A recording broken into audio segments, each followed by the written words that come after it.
So you don't like what's going on in the US and you want to move to Canada? Well, before you do that, we might want to find out how firearms laws in Canada compare to the US.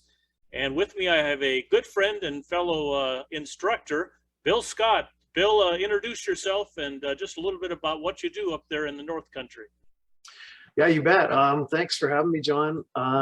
So I'm Bill Scott. I run a company called Chinook Shooting Academy up here. I have been training for about 7 years now in firearms training, mostly sport shooting. Last year we met in the active self-protection program. So I guess here we are. All right. Yeah, very interesting, because I don't think a lot of folks hear that have the Second Amendment and we can go do all kinds of defensive training with firearms. Not so much in Canada. You're more limited. So just kind of walk me through. Let's say I move to Canada and I want to get a gun license. I want to take training. What does that involve, and what does it actually look like? Yeah, wow. Okay, so it's a long, arduous process. There's no question. First thing you would do is try to find someone who's running a course called the PAL course, which is a possession and acquisition license. That's an 8-day course, or sorry, it's an 8-hour course. Has to be instructor led. And then what that'll get you is what we call a restricted license for firearms. So restricted weapons, or we don't call them weapons here. Restricted firearms in Canada are, say, shotguns, long guns, bolt action rifles, and then we have another class of firearms called a restricted firearms license. Restricted used to include AR-15s, all handguns, any firearms that are less than 26 inches in length. So, some shotguns that are a little bit smaller. And then we have prohibited firearms. So prohibited firearms would include any select fire firearms, anything that has a barrel length shorter than 4.1 inches. So if you ever take a look at my Glock 23, I've got this 1.5 inch barrel hanging out the end of the muzzle. It's an aftermarket replacement, and sorry, 43. Glock 43. So anything smaller, like a Glock 43 off the shelf from the States, would be considered prohibited in Canada.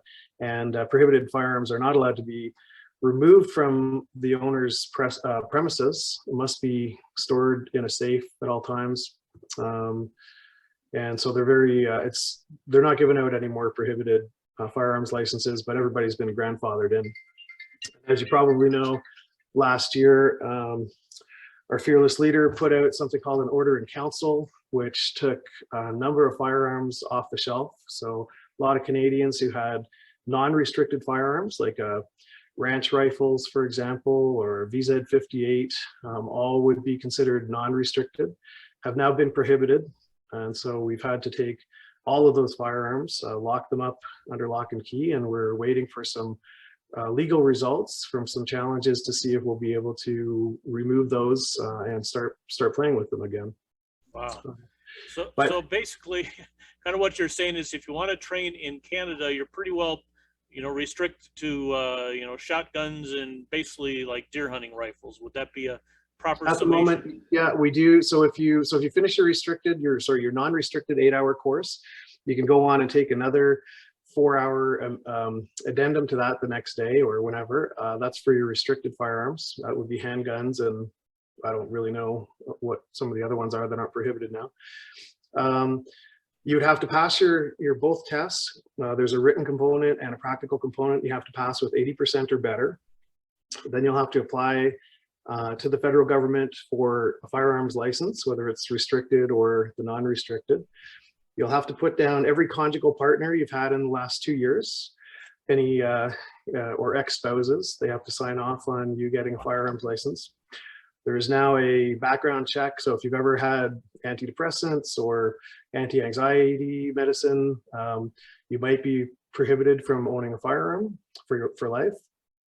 It takes about 6 to 8 months to get your first approval to purchase a firearm. And let's see.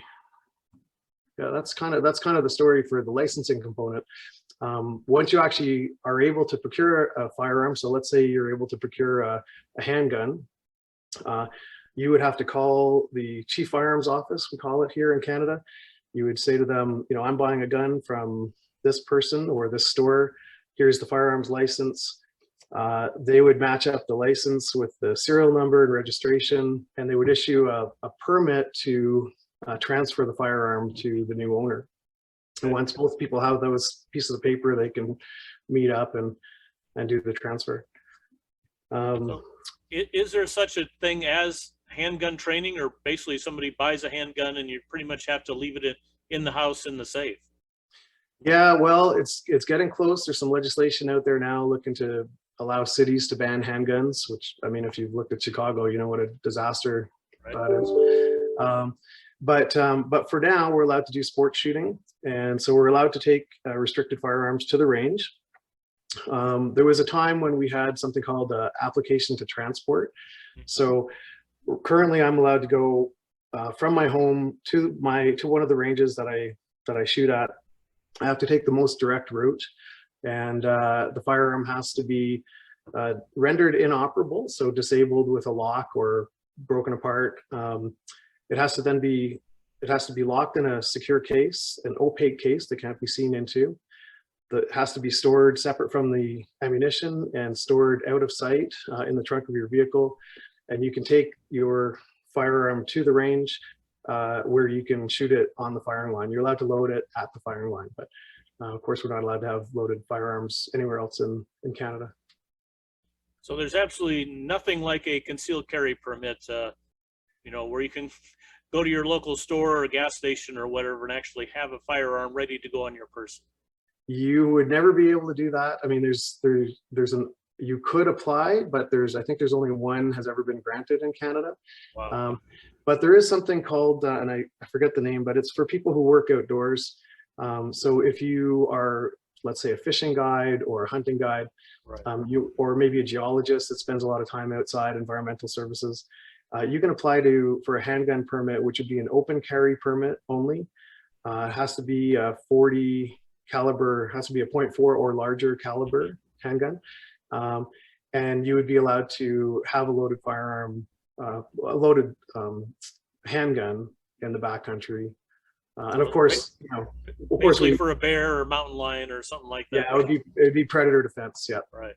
But not two-legged predators. Now, is there any movement of all the citizens in Canada to try to change these, or is it such where it's just like not worth the effort because of the way your political structure is set up? Yeah, you know, we have a new group. I mean, I kind of hesitate to call them a lobby group, but it's called the CCFR, which is the Canadian Coalition for Firearms Rights.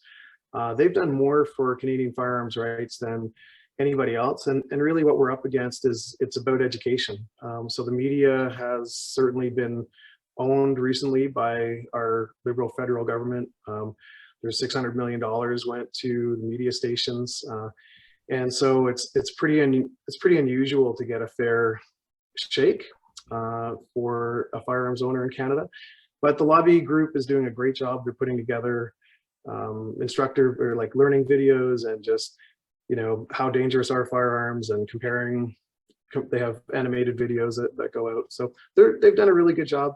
They're currently battling the federal government in court. The order in council that you heard about, we will have to surrender firearms in a buyback program coming up in May of 2022. And the current situation is that this coalition is trying to at least get that order stayed so that we can wait until after the court decision before we have to surrender any firearms. But you know, people stand to lose tens of thousands of dollars in firearms. Do you hear in the news up there at all, like, you know, practically every week in the US, there's some report of somebody, you know, had a defensive use of a handgun, stopped a kidnapping, carjacking, robbery, whatever. Does anything like that happen up there, or do you just not hear about it if it does? Well, it does happen, and we do hear about it. And we are constitutionally permitted to defend ourselves. But what we're finding, generally speaking, is that the juice isn't worth the squeeze. So there have been people who fired a warning shot, and so for example, there was a rural community recently, a gentleman fired a 22 caliber rifle warning shot. It hit a parking sign, splintered, and hit the person who was on his property, along with 3 or 4 of his friends who were trying to steal his vehicle.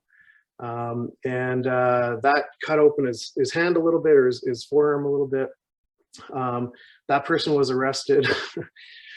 They probably spent about $50,000 or $60,000 in legal defense. I'm not too sure, but I'm pretty sure that they lost their firearms license for life. They would have had all of their firearms confiscated.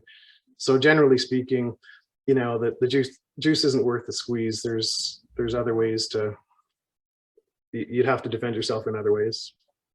Now, down here in the U.S., I'm the chair of the Iowa Firearms Coalition. We're constantly, you know, watching what the politicians are doing, continuing to ensure we don't have this incremental removal of our rights.